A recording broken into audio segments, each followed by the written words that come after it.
지금까지 우리가 예배자의 모습에 대해서 우리가 계속해서 생각을 했습니다. 예배자의 바른 자세의 삶이랄까, 하나님 앞에 나올 때 우리의 모습이 어떻게 하나님이 기뻐하시는 모습으로 드려져야 될까 하는 것을 여러 번 걸쳐서 생각을 했습니다. 또한 지난번에 우리가 생각했던 것은 우리가 소유하여야 될 천국을 소유하기 위하여 정말로 어떤 결정으로 우리가 어떤 삶을 살아야 될지를 생각도 했습니다. 오늘 이 한 시간에 마태복음을 통해 우리가 잠시 생각해 보자는 것은, 그러면 정말로 예배자의 삶의 자세가 어떻게 되어야 될까? 우리가 살아갈 동안에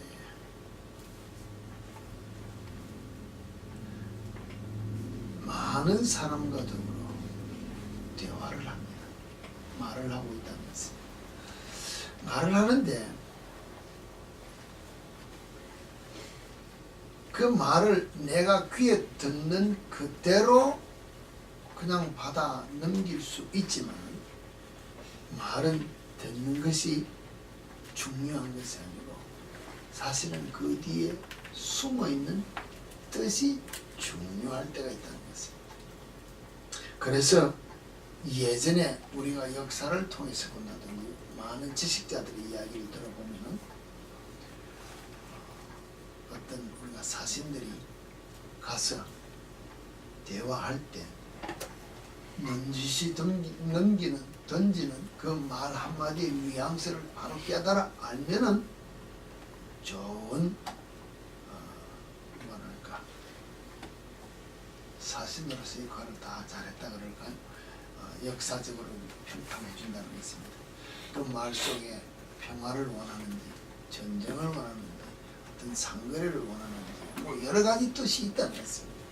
그럼 그 숨은 뜻을 알지 못하고 내가 앞에 있는 사람과 내 기분 나는 대로 말을 그냥 내 기분 나는 대로 그냥 말을 하고 있으면 요사이 우리 시대에서 내가 어떻게 평가를 받고 있는지 우리 자신을 한번 생각해 보자는 것입니다.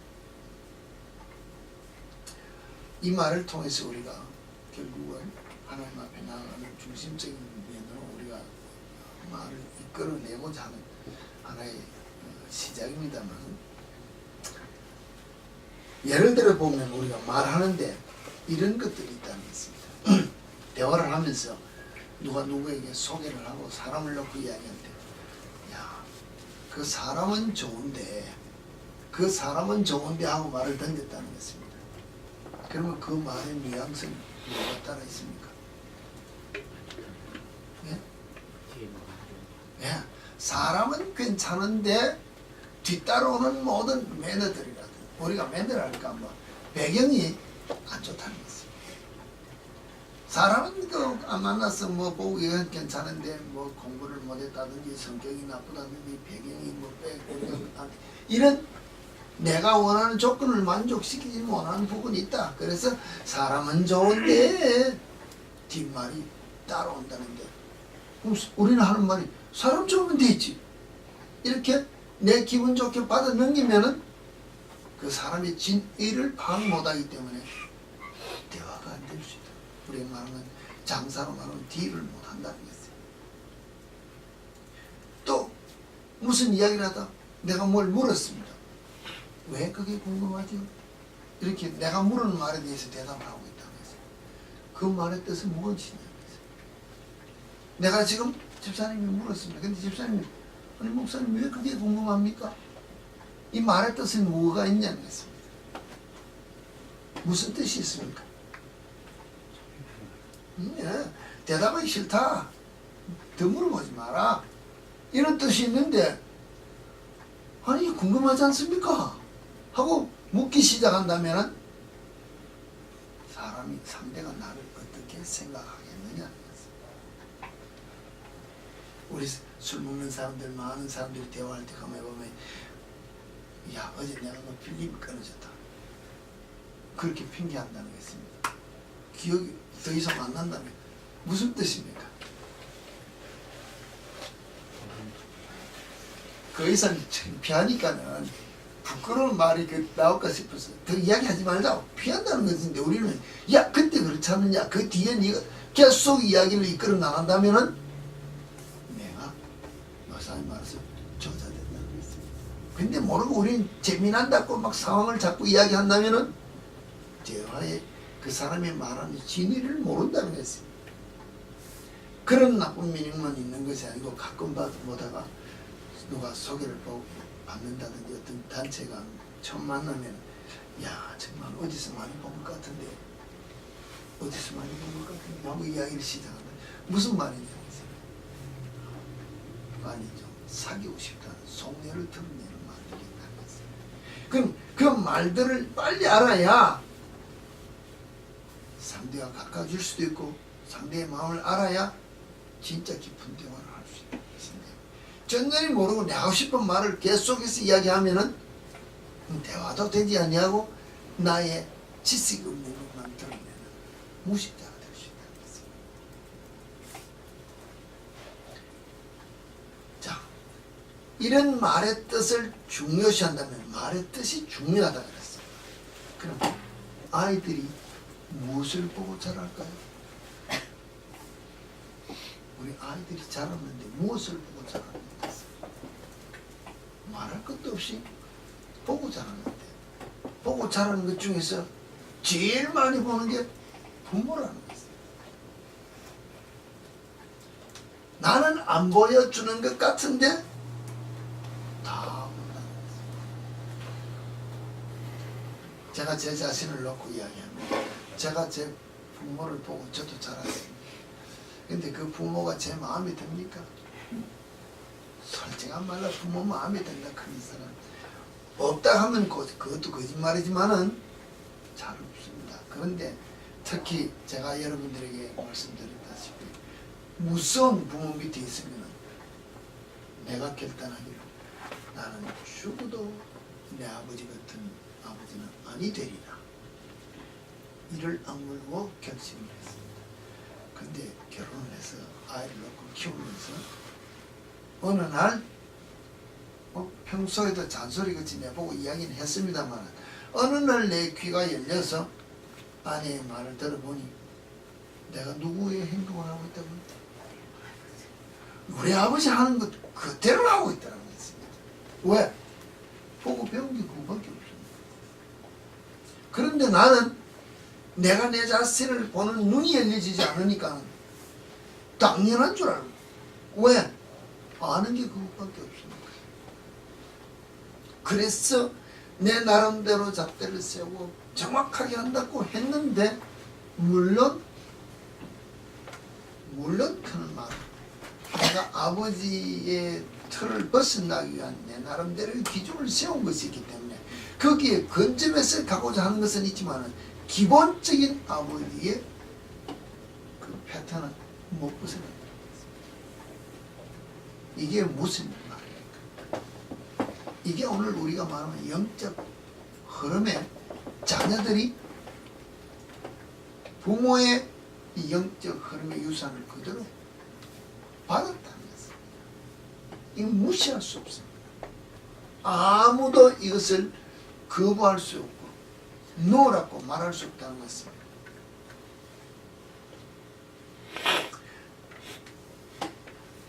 우리가 부모 윗대가 아니면 그 위에 할아버지 때, 뭐 위에 때라고 뭐 하기는, 뭐 우리가 예수 믿는 사람이 이런 영적인 흐름을 이야기한다 그러면은 어느 뭐 신학적인 면에서는 이해가 아니 되니까는 잘못됐다고는 이야기합니다만, 저는 신학적인 것을 놓고 이야기하는 것보다 우리의 삶의 형편을 보면 내가 왜 우리 부모의 모습을 닮아 나왔고, 내가 왜 우리 부모의 그 삶의 그 행동을, 생각을 벗어나지 못하고 하고 있을까 생각하면은 그 흐름이라는 것입니다. 이는 부정할 수 없다는 것입니다. 그럼 내가 내 자신을 보면서 우리 부모가 하는 것이 정말로 정확하고 내가 본을 받을 만한 삶이라고 하면은 그대로 하면 됩니다. 근데 내가 우리 아버지를 보고 우리 할머니를 보고 우리 뭐 할아버지를 보고 웃대를 다 보아도 아무리 봐도 주위 사람들에게 칭찬받을 만한 삶이 아니었다고 한다면 내가 하는 것도 잘못된 것이 있겠다 하고 내 중심을 보는, 내가 나를 보는 눈을 열어야 되는데 이것을 열지 못하면 안 바뀐다는 것입니다. 죽어도 바꿀 수 없다는 것입니다. 왜? 내가 내 자신을 내려놓는다는 것은 오늘 우리가 말하면 자존심을 꺾어야 됩니다. 내 가정의 모든 내가 오늘까지 주장했던 것을 내려놓아야 되기 때문에 이게 어렵다는 것입니다.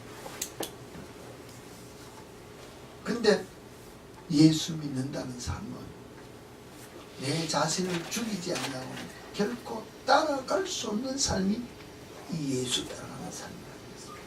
내가 죽지 않냐고는 예수 따라갈 수 없는 것이 예수 믿는 자의 삶이라는 것입니다.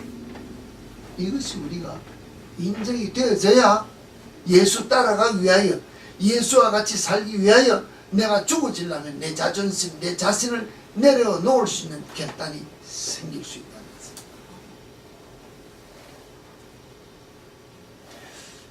자, 예배를 이야기하면서 이런 이야기를 하다 여기까지 왔습니다. 정말로 성경에서 오늘 우리가 말의 대화의 중요성에서 부모가 자녀에게 본을 보여야 될 이유에 대해서 잠시 설명을 했습니다. 그럼 성경에서 우리에게 주는 진리를 볼 때 하나님의 깊은 뜻을 바로 알아야 되는 눈이 우리에게 열려져야 되는데, 말의 깊은 뜻, 미닝을 알아야 우리가 대화를 하고 내가 내 인격체를 남에게 드러낼 수 있는 어떤 대화를 한다는 것처럼 내가 성경의 하나님의 바른 깊은 진리의 뜻을 깨달아 알기 위하여 내가 영의 눈을 열지 아니하고는 결코 하나님의 뜻을 알 수 없는데, 내가 인간의 지식으로 성경을 보면은 내 인간의 지식의 수준에 맞춰서 성경이 보일 수밖에 없다는 것입니다. 이 성경의 지식을 내 지식의 수준에 맞춰서 아무리 보아도 내 지식의 수준에 와서 닿기 때문에 이 성경의 위대함이, 능력이 내게 나타나지 않는다는 것입니다. 왜? 그게 그거고 그게 그거니까. 내가 아는 세상의 지식이나 성경이 우리에게 주는 좋은 말로 생각하면 별로 다를 게 없으니까.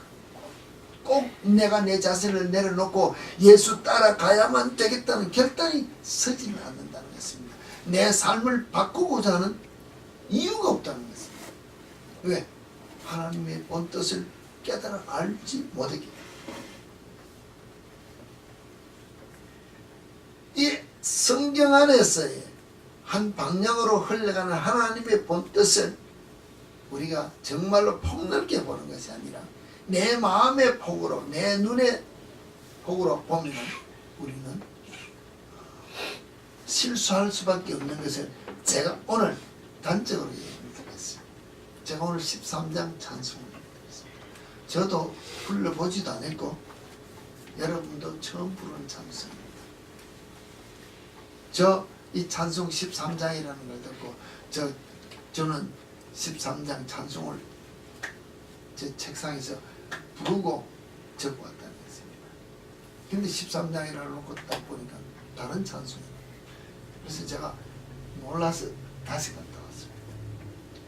그 13장은 예전에 우리가 부르던 13장 찬송, 기뻐하며 찬송하세요, 경배하세요, 영광이 주 하나님, 이 찬송 부르라 했는데 이 13장이 다른 찬송나. 저는 분명히 13장이라 해서 제 책꽂이에 있는 찬송을 넣고 부르고 그 찬송이라 해서 불렀는데 이 다른 찬송가로 우리가 바뀌었다는 것을 생각을 하지 않냐고 그 찬송 부르면서 제가 실수했다는 것을. 그러나 저는 제 눈으로 확인을 했거든요. 불렀거든요. 그래서 들고 나오는데 찬송가 권이 바뀌었다는 것을 좀 생각을 잊어버렸어요. 제가 여러분 찬송하면서 안경을 쓰고 앞을 지금 지난주부터 보지를 못합니다. 이번에 한국 가서 안경을 맞췄는데 난시가 있어서 안경을 맞췄는데 끼고 보면은 여기는 잘 보입니다. 눈을 들면은 안 보인다는 것입니다. 그런데 앞을 보고 여기를 보면은 더 안 보이니까는 할 수 없이 앞을 쳐다보지 못하고 계속 찬송가만 보면 지금 찬송을 불러야 되고, 이 지금 안경을 벗었습니다. 앞에 그 전면이 안 보인다는 거였어요. 근데 돋보기만 낄 때는 괜찮게 벗었다 켰다 해도 아무 이상 없이 보였다는 거였어요. 그럼 이것이 지금 현대 과학적으로 내 눈에 맞는 가장 좋은 도수를 딱 끼워서 내게 맞추니까는, 인간적인 면으로 내게 딱 맞추니까는, 내 수준에 보기 좋은 떡으로 딱 맞추고 나니까는 다른 것을 전혀 볼 수 없다는 것입니다. 여러분이 성경을 볼 때 내 기준으로 딱 맞는 것만 단어만 찾아서 성경을 읽고 보기를 원한다면 하나님의 그 무한하신 넓은 뜻을 전혀 못 본다는 것입니다. 볼 수 없다. 내가 고기 한 번만 들었다 다시 보면 이것도 안 보이고 저것도 안 보인다는 것입니다. 내가 잘 보고 분명히 이 찬송 부르라고 해서 찬송을 들었는데 내 채권에 꼬인 찬송만 생각하고 지금 우리가 찬송가를 바꿔서 부른 찬송하고는 내가 잠시 생각을 놓치니까 틀렸다는 것입니다. 이와 같이 우리는 실수할 수밖에 없는데 우리는 고집하고 있다는 것입니다. 무슨 고집이요? 내 고집. 내가 오늘 목사라는 것을 채널로 틀렸든 말든 13장 가르쳐서 해보고 넘어가 이렇게 할 수도 있습니다. 누가 압니까? 말 안 하면. 내가 안경 쓰고 보고 안 보고 누가 알아주느냐는 건 똑같습니다. 그리고 또 특히 이번 한 주간 검색을 했기 때문에 영양실조가 된 것 같이 몸이 그니까 더 눈이 안 보인다는 것입니다. 사실 다 흐릿하다는 것입니다. 근데 나는 깨끗하게 보이는 것처럼 지금 열심히 여러분들을 쳐다보고 이야기하고 있다. 설교 메모해 놓은 거 거의 안 보인다는 것입니다. 그런데도 내 기준으로 생각을 하면은 다 넘어갈 수 있다는 것입니다. 성경이 우리에게 주는 기준은 오늘 여러분들이 볼 때 성경을 보면서 우리 하나님의 이 온 우주를 창조하시고 섭리하시고 다스리는 것을 같이 비추어 본다면 성경 속에서 하나님의 섭리를 보는 눈이 조금은 열려야 되지 않느냐. 제가 그걸 비추어서 이야기하고자 말씀을 드립니다. 하나님의 섭리 가운데 하나님의 섭리로 모든 인류 역사를 주관하고 오늘 우리가 서 있는 이 시간까지 2012년 9월 20일까지 왔습니다. 자, 누구의 주관대로 역사가 이루어져서 여기까지 왔다고 우리는 믿느냐는 것입니다. 우리는 믿는 우리는 하나님의 손길 때문에 여기까지 왔다는 것을 봅니다. 그러면 하나님은 누구를 통해서 어떤 사람을 통해서 역사를 끌고 여기까지 왔을까? 누구를 통해서? 하나님은 시대마다 쓰시고자 하시는 사람들을 통해서 여기까지 왔다는 것입니다. 노아를 통해서 하나님이 아담 이후에 그 죄에 물들었던 모든 사람들을 쓸어버리고 하나님과 동행했던 그 노아를 통하여 그 식구를 구원하십니다. 아브라함을 통하여 순종하는 모습을 통하여 믿음의 조상으로 세우신 그 하나님의 섭리하심으로 오늘 우리가 하나님을 알 수 있는 데까지 이르도록 역사하십니다. 노아가 말씀에 따라 순종하는 삶, 늘 이야기했습니다. 그 오랜 세월 동안 산 위에서 배를 짓는 것이 보통 인내하는 순종하는 삶이 아니면 할 수 없습니다. 노년의 아버지가 있는데 버리고 떠날 수 있는 결단하는 삶, 정말로 약속하셨던 아들을 받고 100세에 대해서 아들을 받고 그 아들을 죽이려 하는 결단하는 삶, 순종하는 삶이 있는 그들을 통해서 하나님이 역사하셨다는 것입니다. 요셉을 통해서 그에게 보여준 꿈이 있습니다. 그 꿈이 이루어질 때까지 모든 인내하는 삶을 살고 마지막에 다 이루었습니다. 뭐라고 그랬습니까? 자기를 그곳에 노예로 판 형들을 향하여 하나님이 나를 먼저 보낸 것으로 여러분을 사용했지 당신들의 잘못이 아니다. 이게 하나님의 손길에 붙잡혀 사는 사람을 통해서 그 식구들 이스라엘을 구원하고자 하는 하나님의 손길에 쓰임을 받는 순종하는 자, 인내함에 따라가는 자의 손길을 통해서 하나님이 역사하셔서 우리에게 하나님 되심을 알게 하시고자 하시는 역사를 이루고 오늘까지 이끌어 오셨다는 것입니다. 또 그렇습니까? 모세는 히브리서에 보면 정말로 바로의 공주의 아들이라 일컬음 뻗어도 하나님의 백성과 함께 고난받기를 죄악으로 낙을 누리는 것보다 더 좋아하고 그리스도를 위하여 받는 능력을 애굽의 모든 보화보다 더 큰 재물로 여겼으니 이는 상 주신 일을 바란다는 것입니다. 그때 벌써 그리스도를 보았다는 영적인 눈을 열었던 사람이라고 히브리서에는 기록하고 있다는 것입니다. 이런 사람을 통해서 이스라엘을 애굽에서 인도할 수 있는 자로 하나님이 사용하셨다는 것입니다.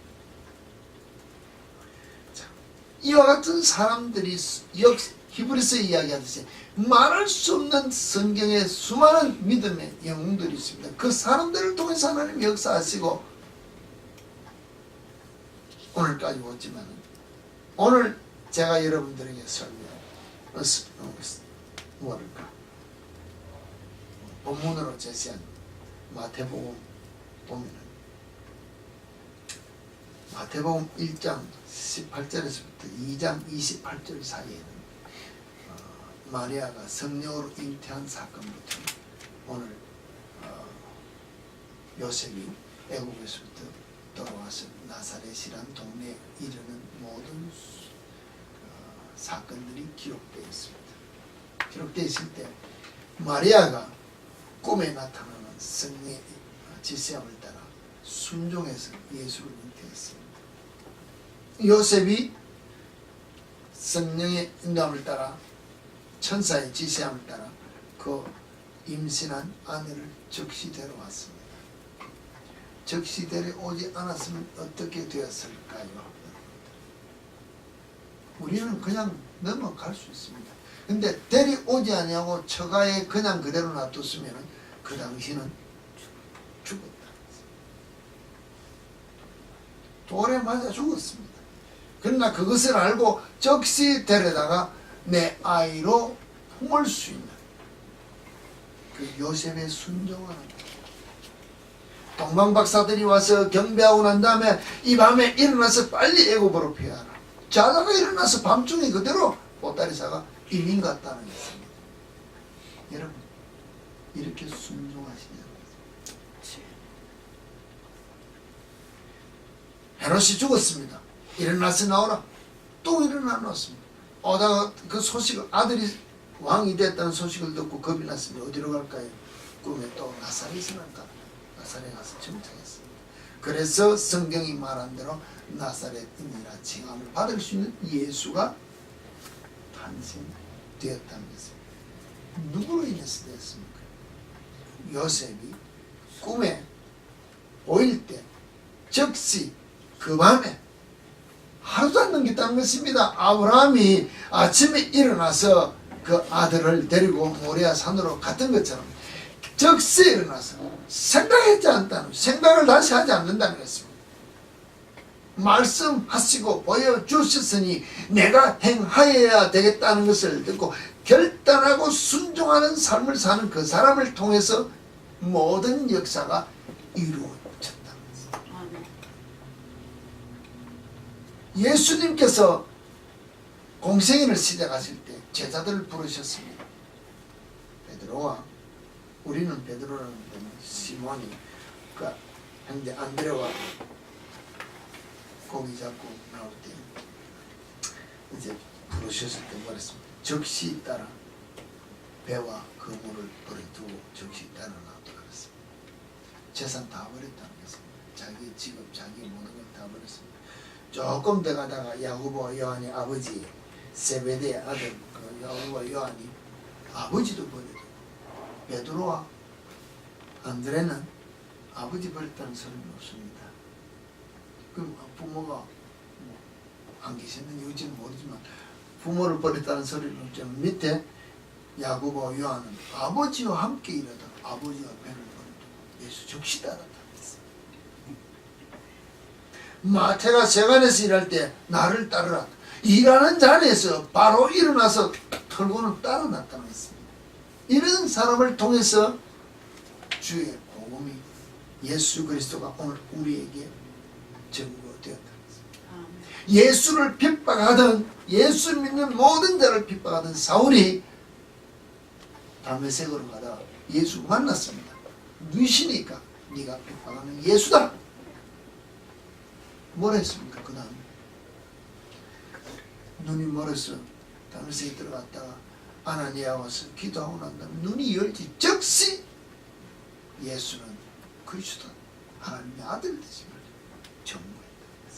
즉시 뭐 두말할 것 없이 의심하지 않는다는 것입니다. 삶을 돌이키면은 되돌아보지 아니하고 순종하며 따라가는 그런 사람을 통하여 모든 기독교적인 하나님의 섭리하신 손길이 다 기록되어서 오늘 우리에게 이 신앙이 증거되어졌다고 우리가 믿는다면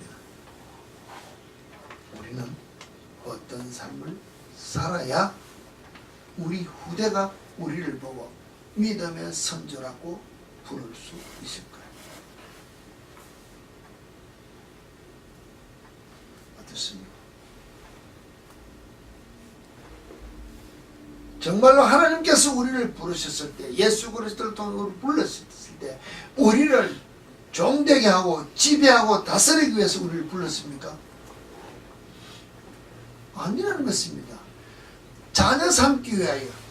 이미 너희는 영적으로 죽었다.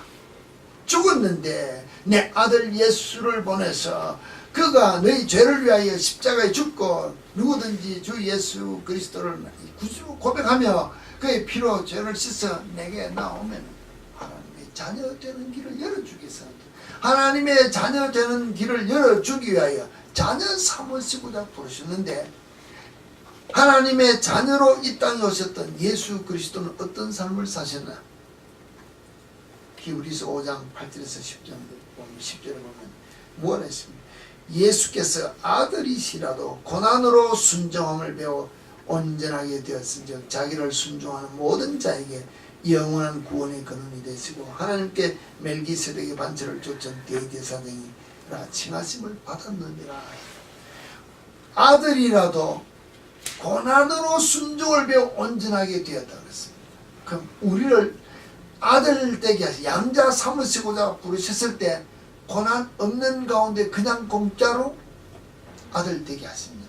세상에 오늘까지 육신을 더듬고 사는 모든 삶 속에서 벗어내지 못한 모든 것들을 벗어버리는 고통 가운데 모든 세상을 이길 수 있는 싸움 가운데 우리를 훈련되게 하시고 영적인 사람으로 예수 그리스도가 순종하여 십자가 지신 것 같은 그 삶을 사는 그 길을 따라오고 난 다음에 베드로가 우리의 이야기인 대제사장이처럼 영적인 제사장의 삶을 살 수 있는 하나님의 양자되는 길로 들어오라고 우리를 부르신 것은 우리도 말씀에 따라 순종하는 삶을 살게 하시고자 불러주셨다는 것입니다. 우리가 순종하며 하나님의 말씀에 따라 따라가야 예수 그리스도의 영광에 동참할 수 있는 그리스도인이 된다는 것입니다. 그 자리에 이르게 하시고자 우리를 부르셨다고 우리가 믿는 눈이 열려진다면 우리는 예수처럼 고난을 통하여 순종하는 모습으로 즉시 모든 세상 사람에서 일어나 예수 따라가겠다는 결단하는 삶이 우리 속에 있어야 되지 않겠느냐. 이 삶이 우리 속에 있을 때 이 삶을 통하여 하나님이 영광 받으시고자 여러분을 뭐 하십니까? 연단한다는 것입니다. 축복하는 것이 아니고 연단하시고 우리가 연단하는 그 고통 가운데 순종함으로 따라가며 인내할 때 영광 가운데 이룰 수 있도록 우리를 이끌어 주시는 것이 하나님의 손길이라는 것입니다.